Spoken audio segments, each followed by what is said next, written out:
Hi everyone, Cindy Yu here from Outside the Locker Room. Welcome back to our next edition of the Expert League, where I interview a different expert each week to give us some insights into their work, as well as give us some tips and advice for us at home. Today I have with me Kim Billington from Melbourne. Hi Kim, how are you? Hi Cindy, great to be here with you. Great to have you on here. And Kim has had various careers and pathways. She's been an air traffic controller, she's also been a teacher, and now a counsellor. But Kim has a very special interest in narrative therapy, which she's going to share with us a little bit later on. First of all, Kim, thank you for joining us today. Can you tell us a little bit about how you got into counselling?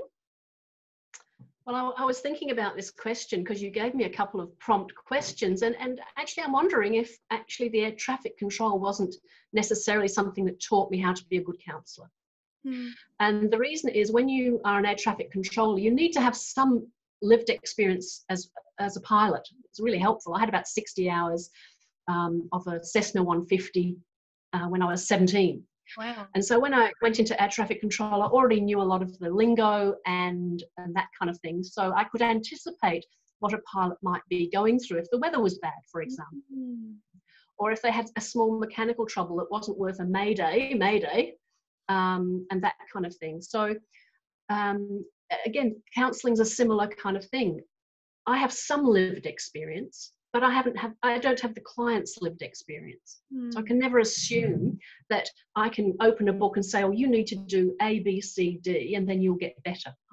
I've known this client for 3 hours of their life, you know. So that's what narrative therapy is about. It's about the client's the expert in their life. Yes, they might need to brush up on a few skills and polish up some strengths, but a lot of it's already kind of there.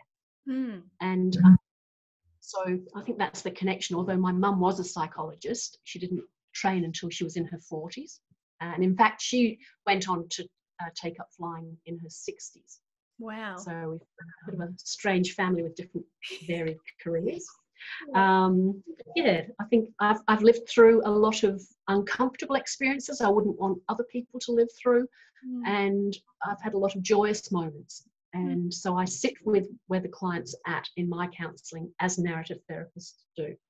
Yeah, great. And definitely want to hear more about narrative therapy, but you make a really great point about how your skills in your other careers have helped you shape you into the counsellor you are today. And you've been able to apply those empathetic skills way back when you were an air traffic controller in terms of thinking what they would be thinking out in the sky. And sounds like mother, like daughter, you know, changing these paths, and never too late to become a counsellor. So absolutely. We'd like to hear more about narrative therapy, and just a note to everyone watching that you will be featuring on our OTLR radio channel as well, so please keep an eye out for that. But could you give our audience a little brief summary on what narrative therapy is? Yeah, so I've already talked about prioritising the client's experience. I think a lot of problems that people experience are quite normal. They're normal experiences, even something like school refusal. So if a narrative therapist gets a referral from a young person and it says this person is a school refuser, they wouldn't say to the child, so you're a school refuser, we need strategies to get you back to school. We'd say, so when did school stop being the top of your fun list? You know, what's been your experience with school? We don't make any assumptions, and we would hope that the person would, from their own readiness, start to make steps once they understand what the heck's happening. Because it's never just anxiety. Yeah, there's a lot of background to these things, and narrative therapists take a little bit of time to find out who the person is. Who else had a bit of a struggle with this thing that we commonly call anxiety? And what does it really mean? Is it fear or worry? You know, we really unpack everything, and we will look up. Often in a phone session, I'll get my phone out and say, well, I wonder what the statistics of anxiety are in the world, you know. So we really kind of don't burden the client with a picture of themselves as this person that's a failed person who's only this age and already they've got this problem, you Yeah, Yeah. and you made a really good Um, point before about the client being the expert in their lives. yeah, yeah. Even young children, as young as 6, we will interview them like a consultant. We Hmm. will interview them about what is life like for them at school or at home. Where do they think the problems are? Hmm. And then we get the family to work together. Yeah, it's a very empowering strategy, it sounds like, and it really helps them to be able to Yeah, collaborate with each other to build their lives and build their resilience. yeah, yeah. Mm. I've got a couple of slides to give you a bit of a visual demonstration, so I might move to them Yeah. and just talk through them briefly. I'm not a purist narrative therapist. I've been around a long time and I've picked up certain things, but narrative therapy is what I do mostly. Mhm. And I train people in narrative therapy um, as well. And I supervise students who are becoming counsellors at Monash. Mhm. And part of my supervision work with them is teaching them how to do the narrative techniques. One of the techniques that's really successful and very broad across the world is Tree of Life. So if you Google Tree of Life narrative therapy, you will realize that there's this method that's been around for a few decades now, where you draw a tree. It doesn't have to be artistic, but the tree is a symbol Mhm. of someone's identity. The Mm. trunk is their strengths, and you write in the different strengths. Their roots are the ancestral rituals, like where they get together for birthdays, or what foods do they celebrate, or grandpa taught me chess, grandma taught me how to make apple pies. And then in the soil, we write down the current kind of interests and self-care. Mm. But in detail, like not just say reading, we'll say what genre. And that kind of thing. And then in the hopes for the future, the branches are the hopes for the future. And in each branch is written something, some dream, some aspiration. Even people in their 50s that do the training with me, they still find things that they still want to do. And young children, they might say things like, I want to own a pet. It doesn't matter what it is. This tree captures their identity, and the leaves of the tree are the important people in their lives. It could be someone that's already passed away, could be a pet, could be a fictional character. So that Tree of Life's been very helpful. And this one I'm going to show you now is the Team of Life. So this is using a sporting metaphor.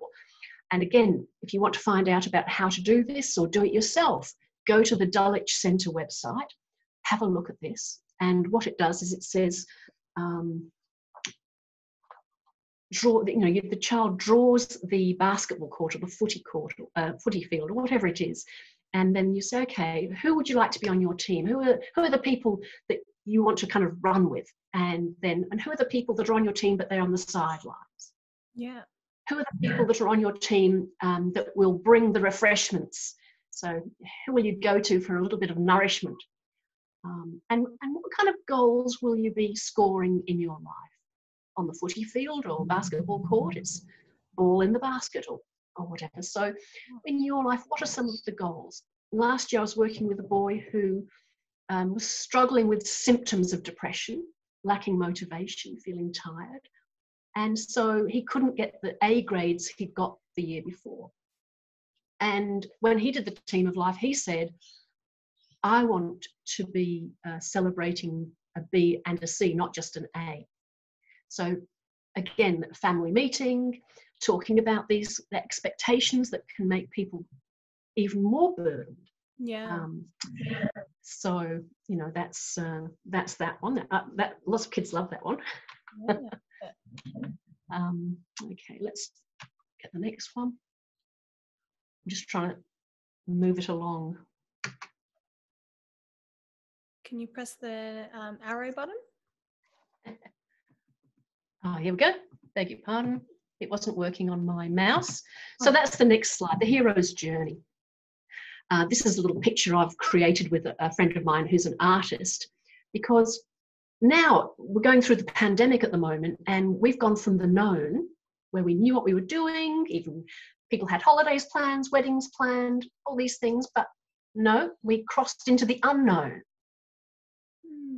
And wasn't that a terrible thing? There was fears, worries, but there's always a helper along the way. So in these times of trouble, we always find a helper is there, like Harry Potter. All the great stories follow this hero's journey. Harry Potter, his known was pretty miserable under the stairs, but nevertheless, when he stepped into the unknown and became the wizard, went to wizard school, he had his helpers, Dumbledore, Hermione, Ron. But in the end, he had to face his own demons. And this particular hero's journey helps people with that. Stephen King used it, not my one, of course, but Joseph Campbell, who developed it, he even helped George Lucas, who was doing the Star Wars scripts. Yeah, so. This is awesome. I know, I love it. I tell you, this is the best job ever.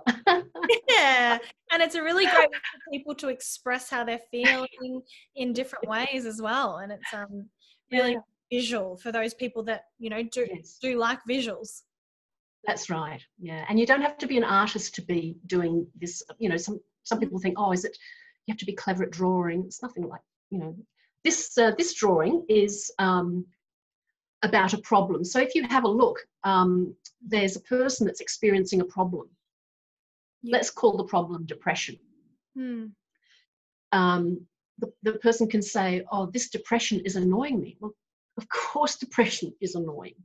It's the worst thing that you could have, you know, apart from anxiety or deep grief, or, you know, but it's one of the top problems that when it hits you bad, it can feel like you're totalized and are depression itself. But narrative therapy slowly invites people to talk about depression in a different way, which is like saying, when did depression arrive in your life? And who else would understand depression? Is there a relative, grandpa, grandma, auntie? Is there someone else that maybe has experienced some of the symptoms as well and would understand what you're going through? And in the picture, on the second picture, we encourage the client to reposition themselves and point to depression and say, yes, depression has come. It's come with all these, you know, difficulties, but externalizing it like this helps you have a little bit of separation from it. Yeah. People have said that it's one of the most powerful tools as a client as well. Absolutely. This is something I think is really important. If there's a top thing that people can do with you can do it on your own. You don't need to go to a counsellor to increase your expand your vocabulary around emotions. But you know, like last century, I think you know it was bad, mad, sad, glad. You know, like limited language for emotions. Yeah. You know, fear. You know, it'd be a bit like an artist not allowed to mix the primary colours. They can only paint with yellow, blue, and red. I mean, how boring and miserable would that be? So we have different emotions, and I would suggest people go and have a look online and print a copy. There we go. Great idea. Of something like that. Yeah. And I laminate mine and I have them in session, and I encourage people who are not used to talking about emotions to keep a journal, not of the traditional journal, but just emotions. At the end of the day, think, okay, what emotion was I feeling at 10 o'clock, 11 o'clock, 12 o'clock? Just write down the emotion, use the wheel. Yeah. Because then once you've said the emotion, like the fear with the pandemic. So I would turn to this and I'll list the ones here. It's confused, helpless, insecure, anxious, bewildered, discouraged. I mean, how many students doing HSC, you know, one of the checkout ladies at Coles was saying, I'm in year 12, you know. It's like, she must be quite discouraged, but anyway, she's plowing through, feeling insignificant, embarrassed, overwhelmed. So to have a deeper language, a broader language, can be helpful understanding exactly what you're going through. And then you can put your hand where you're feeling it. Where am I feeling that hopelessness? And in fact, the body might just have an expression of rounded shoulders, feeling hopeless and helpless. So let's look at the next one. Yeah. I love anger. I always get very excited. Parents will come to see me prior to me seeing their teenager or child or whatever, and they'll say, oh, you know, they're just an angry person, just like their relative, you know. And I'll say, oh, I love anger. It floors these parents because it's a natural emotion. Yeah. It's a natural emotion. If my younger brother or sister was being hurt by someone in the street, I would be so fired up. I'd run out there, and my anger would enable the survival. It's a natural evolutionary gift. We've got it for a reason. It means our values being violated. Yeah. And so I have this for people to think about. Oh, what's the pattern of my emotion? Oh, what are the things? It's not a very good picture, but anyway, we get really to look at.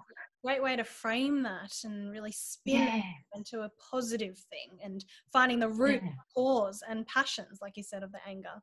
Yeah, because again, we can't assume that everyone's is the same. Everyone has a totally different pattern leading up to anger or sadness, and it's often around expectations that were set in childhood. I'll often say to clients, I'm going to guess that your parents have got black hair, one of them at least, because they've got black hair. So this is the same with these emotions you're going through.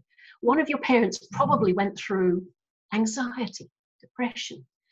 They're the people to turn to. Talk to them about how they have survived. I love this one. A lot of counselling practices are around scaling. You know, how bad is your depression this week or whatever, and it's out of 10. So like the nurses, you know, they'll say, oh, how bad's the pain out of 10, you know. But I kind of like to say, well, look, if you're getting to the red zone, what's plan B? You know, what's your safety plan? Maybe it's with family violence. When will you know absolutely going to act? So that's what I use, which is it's really great. Again, quite helpful, and it enables people not to feel shamed. Because I could use this with the anger as well. So first session with a client, and they've come in because, you know, they've got this anger problem. I'll say, oh, so tell me about your anger. Here's this little picture here. Do you ever get to catastrophic, or do you kind of keep it to extreme? And if they do, well, how come you don't go to catastrophic? How come you don't impose that on your family?